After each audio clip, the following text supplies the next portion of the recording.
Hello, my loves.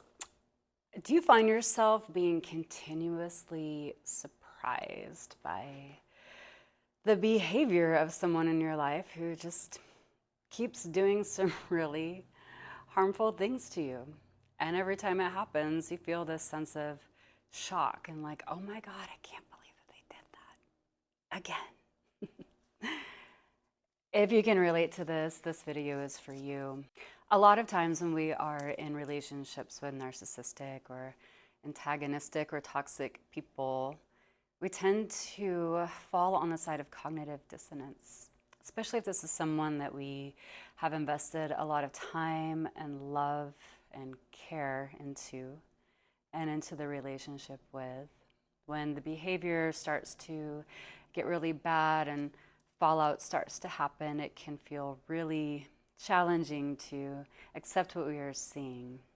And someone changes their character seemingly overnight or over a period of time, and we're wanting that original version of them back, the one that we fell in love with, that seemed like we could trust and rely upon and go deep with and be safe with. When that person isn't there anymore, it's normal to split inside the selves. That person split, and it causes you to split. One part of you is still connected to that really good version of them that they put forward, the masked version in the first place, and then this other side of you is having to deal with these new behaviors that you weren't really aware of in the first place.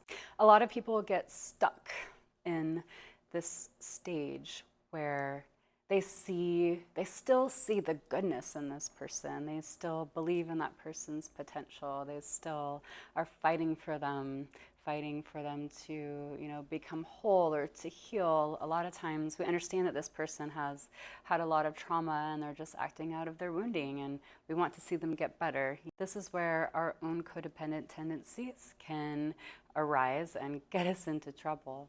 One of the most helpful things that I've heard from experts in narcissism and narcissistic abuse is to stop being surprised. Stop being shocked by it. Because every time you're shocked by it, you're just kind of lying to yourself.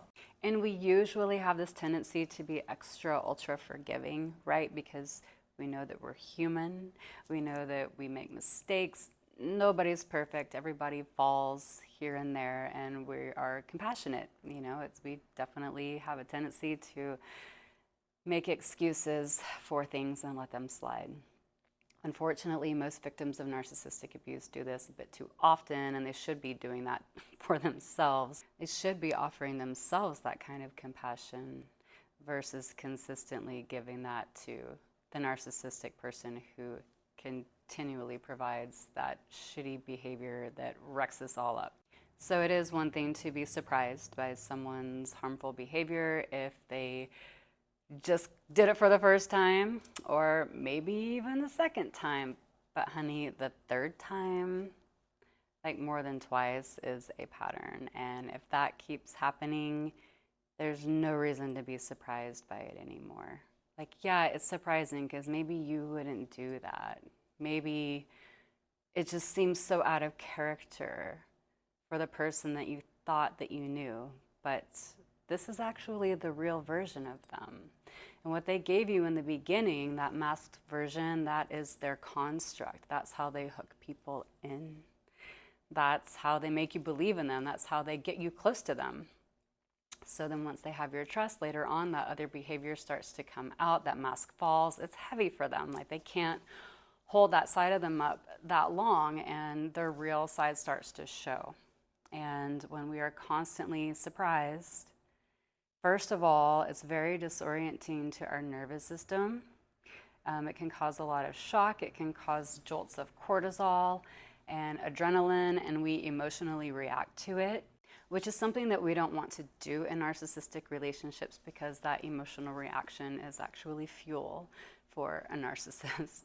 And being surprised by that, being thrown off, it's very dysregulating. It's like we didn't see it coming. And so how we position ourselves in that relationship is very vulnerable. Like, we keep ourselves vulnerable to being harmed in certain ways if we are not expecting them to do the exact same things that they have been doing and will continue to do. So not being surprised anymore and actually expecting them to continue doing what they're doing, expecting that bad behavior to track, is going to save you so much heartache and confusion and stress and disorientation and freeze response, like all of those things that happen. You know what I'm talking about. You know when like the person cheats again, the person lies to you again, the person breaks another agreement, the person, you know, does some sort of switcheroo, the person lashes out at you, the person calls you a terrible name. You know, those are all situations that we find ourselves in these narcissistic relationships, and each time it's such a shock to our system. But here's the thing, what if it wasn't a shock anymore?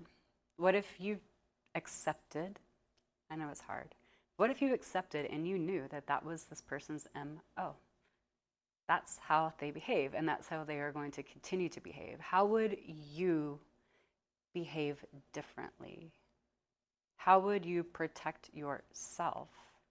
How would you show up in that relationship or not show up in that relationship if you expected them to keep behaving the same way that they have been behaving? Food for thought.